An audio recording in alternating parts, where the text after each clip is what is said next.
They told Lucas never to go near the lake. They said it wasn't safe, that people who went there never came back the same. But Lucas didn't believe in small-town legends. One midnight, he decided to prove them wrong. What he saw that night will haunt him forever. Because some places don't hold water. They hold secrets. And once you look into that lake, something looks back. Lucas was 21 years old when he first came to the small countryside village. He had planned to stay with his aunt for a few weeks, away from the noisy city. The village was calm, almost too quiet, with old wooden houses, empty streets, and forests that looked endless. On his very first evening, Lucas decided to explore. He walked to the only cafe in town, a small place with yellow lights and wooden chairs. The moment he stepped inside, the locals turned to look at him. Their eyes followed him in silence, as if they already knew he was an outsider. Lucas smiled politely and ordered a cup of tea. Trying to start a friendly conversation, he asked the man at the counter, "Hey, is there a lake nearby? I heard something about it." The cafe suddenly went silent. The old man at the counter froze, staring at him. A woman sitting near the window shook her head quickly, almost warning him without words. Finally, a gray-haired lady sitting in the corner whispered, her voice trembling, "You must not go there. The lake is cursed. It does not give people back. Once you see it, you can never escape it." Lucas laughed nervously. "It's just a lake, right? A little water never hurt anyone." The woman leaned forward, her pale eyes fixed on him. "It's not the water that hurts, boy, it's what lives beneath it." For a moment, Lucas felt a strange chill crawl up his spine. The way everyone stared at him made the air feel heavier. But then he forced a smile and shook his head. "All right," he said lightly. "I'll stay away." But deep inside, he was curious. Why would a simple lake scare an entire village? What could be so dangerous about still water? Lucas didn't believe in ghost stories. He thought the villagers were just being dramatic. He didn't know then that the warning was real, and ignoring it would change everything. Later that night, Lucas sat in his aunt's living room with his cousins, Noah and Eliza. The fireplace burned softly, throwing shadows on the wooden walls. The three of them talked for hours, until the conversation shifted to the one thing everyone in the village avoided, the lake. Eliza's voice dropped low as she leaned closer. "They don't like to talk about it, but the stories are true. People disappear there. My classmate's brother. He went swimming last summer. They never found his body." Noah smirked, though his eyes betrayed a hint of unease. "Some say the lake doesn't drown people. It takes them, swallows them whole." Lucas chuckled, shaking his head. "You guys really believe that? Come on, it's just a scary story to keep kids away from the water." But Noah wasn't finished. He leaned forward, his tone playful but sharp. "Then prove it. Go there. Midnight tonight. Stand by the water and see for yourself." Eliza gasped. "No, don't. That's not funny." Noah shrugged. "If it's only a story, then Lucas has nothing to be afraid of, right?" Lucas paused for a moment. The cafe woman's warning echoed in his mind. The lake doesn't give people back. A shiver crawled down his arms, but he quickly covered it with a grin. "Fine. I'll go. Midnight at the lake. I'll even throw a rock in, just to show you nothing happens." Eliza shook her head, fear in her eyes. "Don't do it, Lucas. You don't understand. Once you go near that water, it doesn't forget you." But Lucas only laughed. He thought his cousins were trying to scare him, the way kids tell ghost stories at sleepovers. He didn't realize their fear was real. By agreeing to the dare, Lucas had unknowingly stepped into a trap. A trap set not by his cousins, but by the lake itself. The clock struck 11:50 when Lucas slipped out of the house. The night was colder than he expected, the kind of cold that sank into his skin. The sky was dark, the moon struggling to shine through heavy clouds. He followed the narrow dirt path that led toward the forest, flashlight in hand. The deeper he went, the quieter it became. No crickets. No rustling leaves. Only the crunch of his own footsteps. The silence was so thick, it pressed against his ears like a weight. The trees stood tall and close together, their twisted branches stretching out like claws. A soft mist drifted between them, crawling low across the ground. Lucas pulled his jacket tighter, trying to shake off the strange feeling creeping up his spine. Halfway down the trail, he thought he heard something behind him, soft footsteps, matching his own. He spun around, flashlight beam cutting through the fog. Nothing. Only the shadows of trees, unmoving, watching. He told himself it was just his imagination, that the silence of the forest was playing tricks on him. Still, he quickened his pace, his breath puffing in the cold air. A few minutes later, he passed a crooked wooden sign nailed to a tree. The paint had long faded, but one word was still clear enough to read. Stay away. Lucas stopped, staring at the warning. His chest tightened, but then he smirked. Really? Even the signs are trying to scare me now. He pressed forward, ignoring the way the path seemed narrower, darker, as though the forest itself didn't want him there. Finally, the trees began to thin, and through the fog, he caught a glimpse of something. A wide black surface, still and silent. The lake. It waited at the end of the trail, dark as glass under the pale moonlight. And though Lucas couldn't explain why, he felt like the water already knew he was coming. Lucas stepped out of the trees and onto the muddy shore. The lake spread before him, wider than he imagined, but eerily silent. The water looked unnatural, black and perfectly still, as if it weren't water at all but a sheet of glass laid across the earth.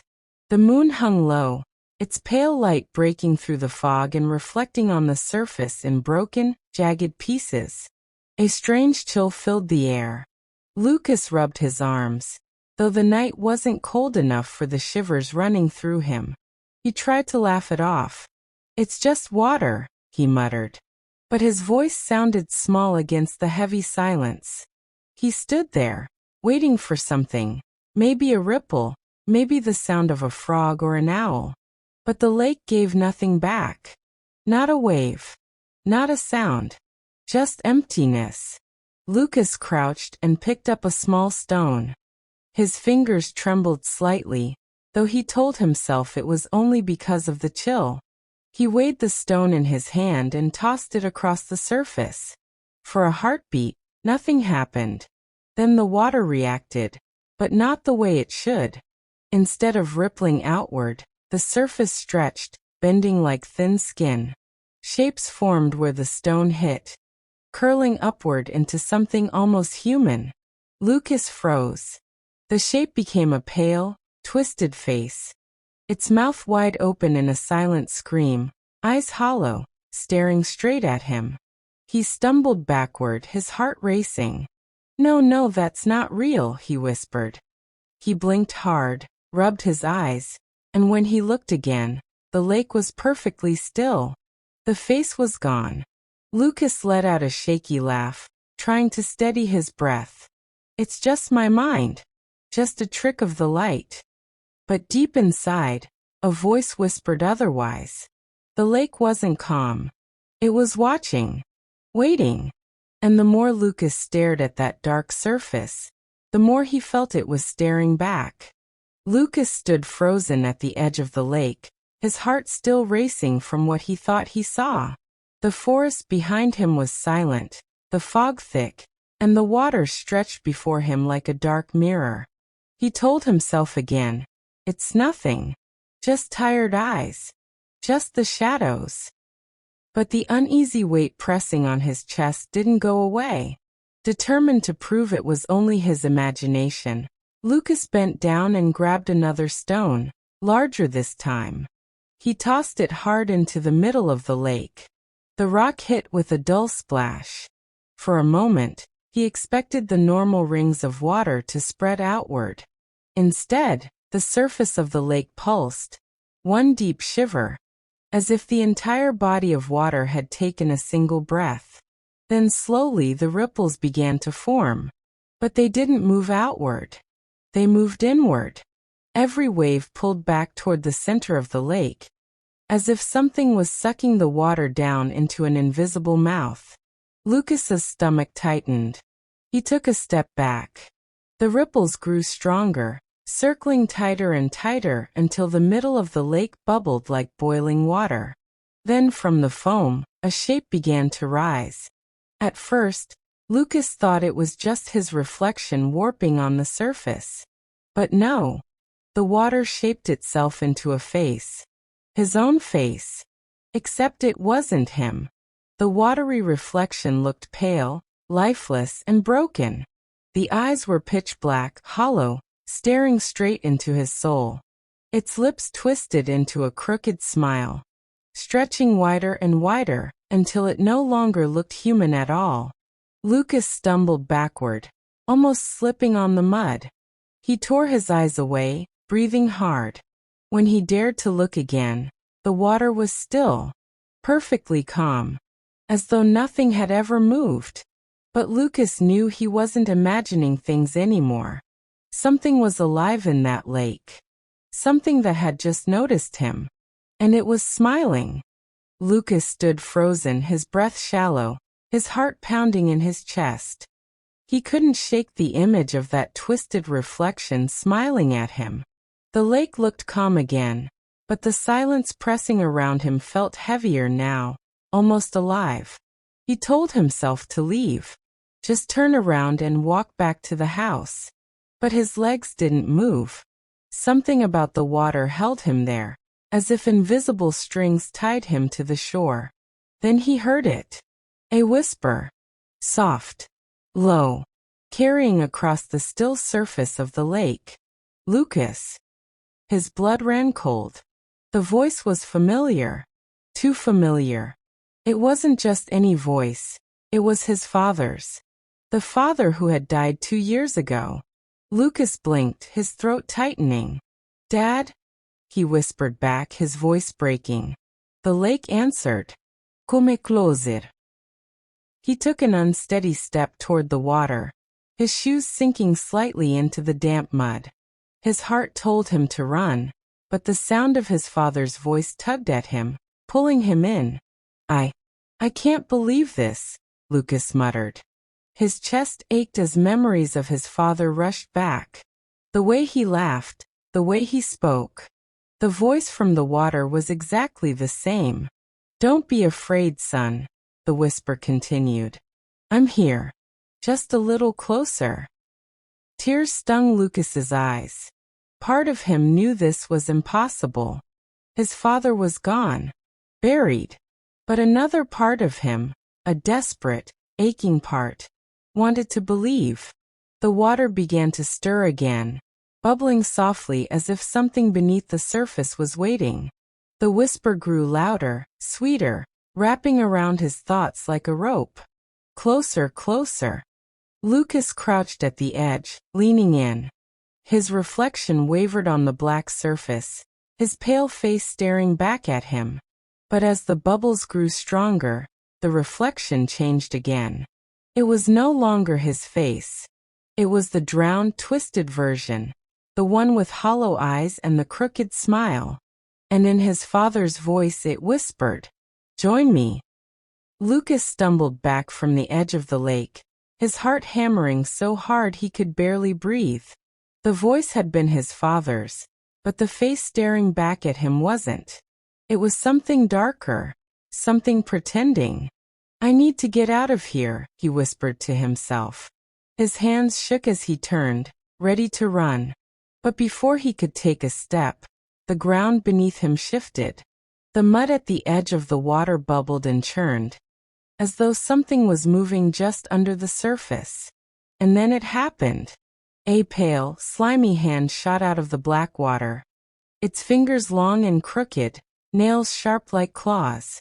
It grabbed Lucas's ankle with icy strength, yanking him down to the ground. His knees slammed into the mud as he screamed, "Let go! Let go of me!" The grip was freezing, so cold it burned his skin. He kicked wildly with his other foot, his heel smashing against the wrist of the thing holding him. The hand tightened, pulling harder, dragging him toward the water inch by inch. Lucas dug his fingers into the muddy ground, clawing at the earth to stop himself from sliding closer to the lake. His nails ripped, dirt wedged under them, but it wasn't enough. The hand was stronger. His shoe slipped off in the struggle, and for a terrifying second, his bare foot dangled just above the surface. He could feel the icy mist rising from the water, like cold breath against his skin. With a desperate cry, Lucas twisted his body and kicked again, this time striking the hand square in the wrist. The creature hissed, a sound that wasn't human, more like steam escaping from a broken pipe.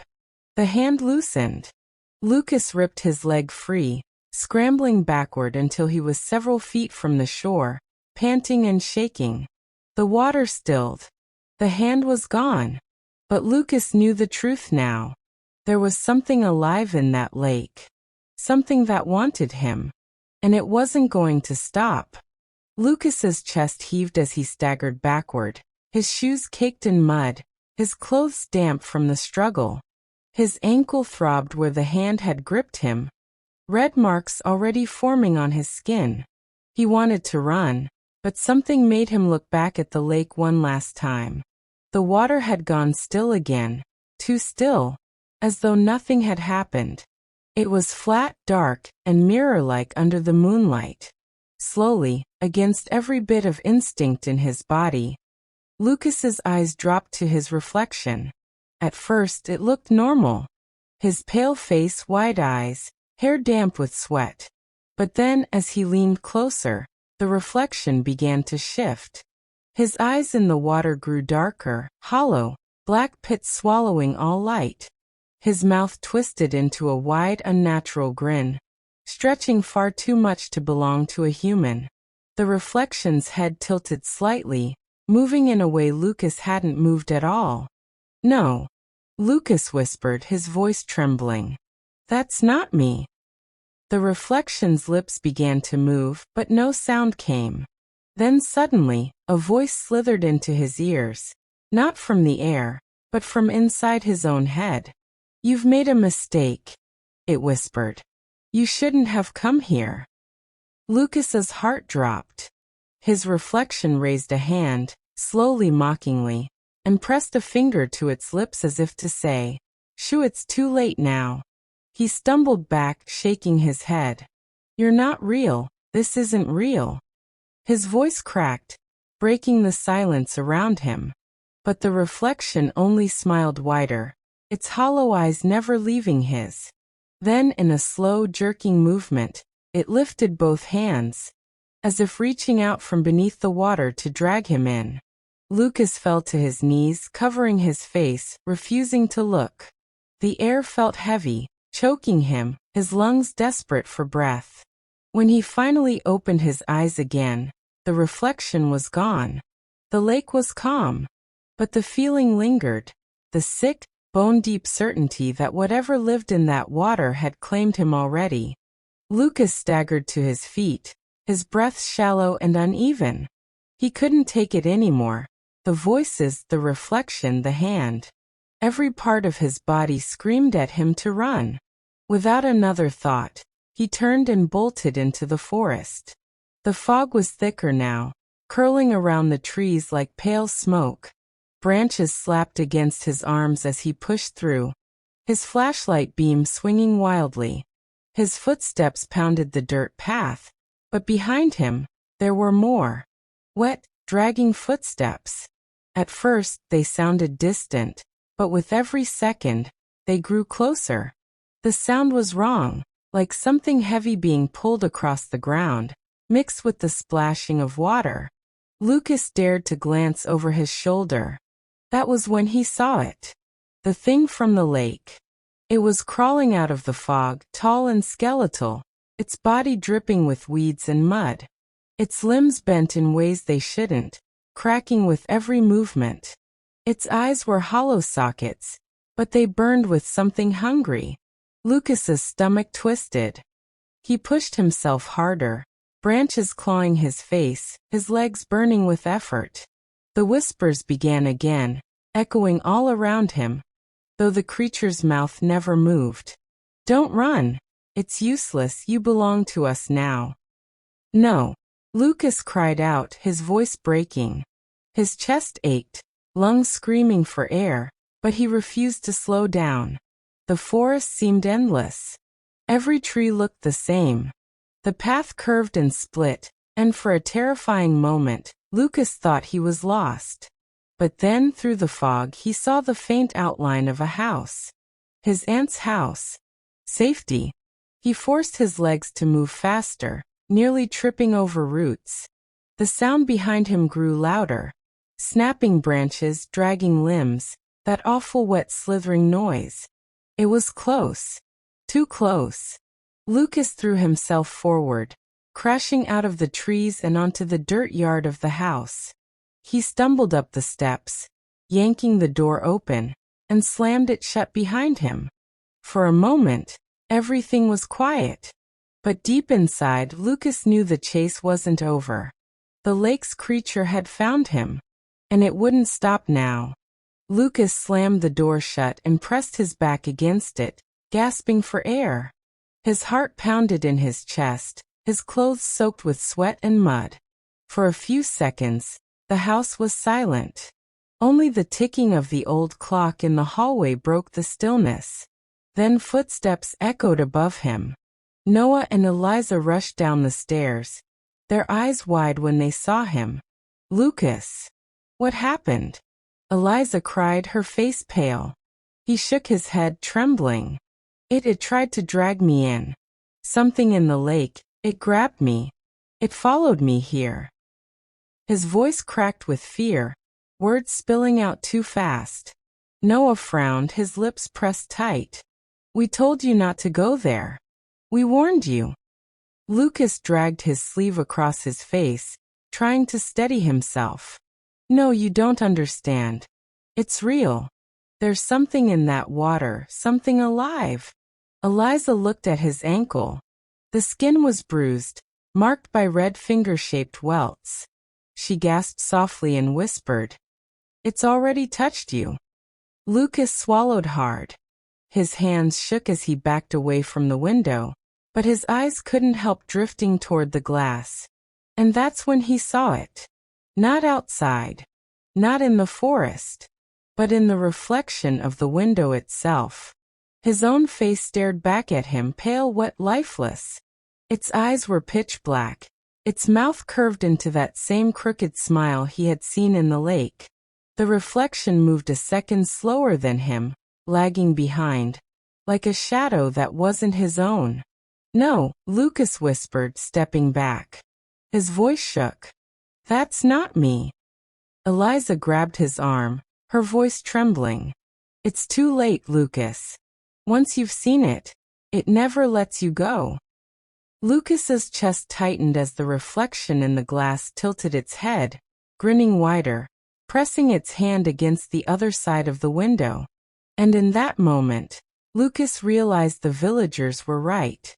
The lake didn't need to drown you to claim you. It just needed you to look.